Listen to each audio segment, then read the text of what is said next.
Baik, Assalamualaikum warahmatullahi wabarakatuh. Perkenalkan, saya Yudi Firmansyah dari Fakultas Ilmu Komunikasi Universitas Putra Indonesia Cianjur. Dan di sini saya akan menjelaskan efek komunikasi massa di program berita di televisi ya. Jadi saya akan menjelaskannya dulu dari dasarnya dulu. Apa itu efek komunikasi, apa itu program berita, terus dan televisi juga ya. Nah, yang pertama yaitu kita mesti ketahui dulu apa itu efek komunikasi massa ya. Nah, ini perlu kita pahami dulu ya. Jangan nggak hanya sekedar dibaca atau misalkan dipelajarin di tempat kita mencari ilmu, tapi kita pahami dulu apa sih efek komunikasi massa itu ya. Nah, yang pertama kita pahami dulu komunikasi massa. Nah, komunikasi massa itu apa? Yaitu proses komunikasi yang dilakukan melalui media massa dengan berbagai tujuan komunikasi dan untuk menyampaikan informasi kepada halayak yang luas ya. Jadi proses komunikasi yang dilakukan di media massa ya, kayak televisi, radio, koran itu termasuk media massa ya. Yang dilakukan untuk menyampaikan informasi kepada halayak luas. Jadi si informasinya ini disampaikan ke halayak luas gitu ya. Itu yang dinamakan dengan komunikasi massa. Sekali lagi, komunikasi massa itu yaitu publikasi lah, proses komunikasi yang dilakukan melalui media massa kayak gitu. Ya, itu adalah komunikasi massa. Yang berikutnya itu program berita. Program berita itu apa?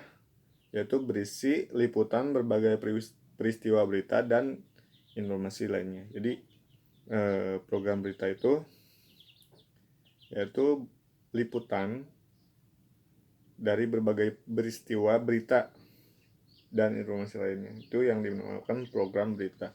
Nah, yang kita bacain sekarang itu yang kita akan bicarakan sekarang tuh efeknya.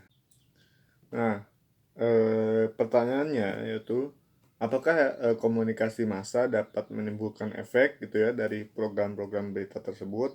Jawabannya ya, ya. Karena setelah komunikasi massa disebar melalui berita, melalui media massa, radio, koran, efek yang ditimbulkan adalah efek terutama psikologis ya. Jadi penonton yang menonton berita tersebut akan mendapatkan informasi ya. Misalkan informasinya berupa berita pembunuhan misalkan tuh ya. Yang didapatkan itu efeknya ya, jadi orang yang menonton berita tersebut akan menjadi ada rasa was-was gitu ya. Aduh, lihat pembunuhan saya jadi was-was nih ke anak saya misalkan tuh ya. Anak saya jangan main jauh-jauh karena saya takut ada kasus seperti itu gitu ya. Kayak gitu. Itu merupakan salah satu efek eh, dari komunikasi massa dalam media massa ya.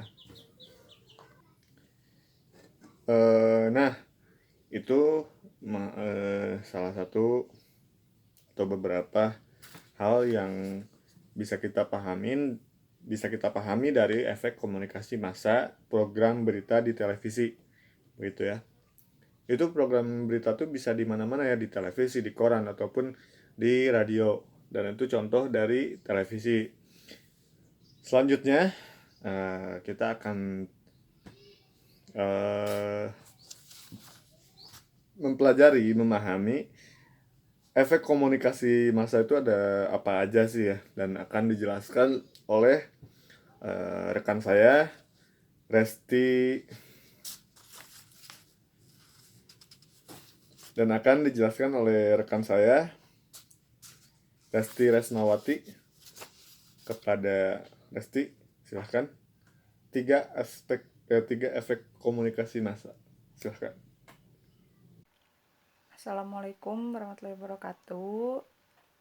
Saya Resi Resmawati dari Fakultas Ilmu Komunikasi semester 5. Di sini saya akan sedikit meneruskan apa yang telah disampaikan oleh rekan saya Yudi Firmansyah tentang efek komunikasi massa program berita di televisi. Efek komunikasi massa itu ada 3. Yang pertama konatif, yang kedua afektif, dan yang terakhir itu behavioral.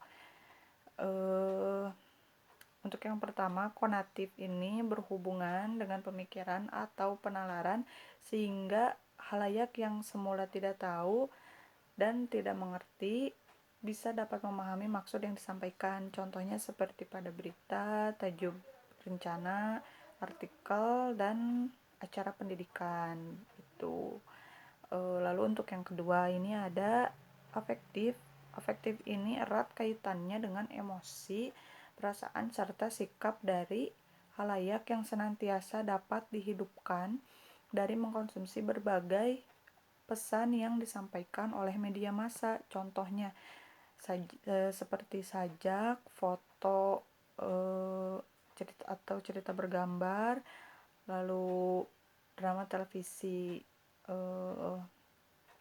Yang terakhir behavioral. Behavioral ini bersangkutan dengan niat, tekad, upaya, usaha yang cenderung menjadi suatu kegiatan atau tindakan. Efek ini muncul setelah efek konatif dan afektif. Efek behavioral komunikasi massa dapat dicontohkan dengan bagaimana kita meniru penggunaan kata yang dipakai oleh seorang dalam media massa. Contohnya, ini pejabat. Apabila kita sering melihat atau mendengar penggunaan bahasa Indonesia yang baik dan benar, maka kita cenderung akan mengikutinya sebagai seorang teladan. Nah, gitu. Itu adalah 3 efek komunikasi massa. Nah, mungkin saya cukupkan. Cukup sekian dari saya dan rekan saya Yudi. Kurang lebihnya mohon maaf. Assalamualaikum warahmatullahi wabarakatuh.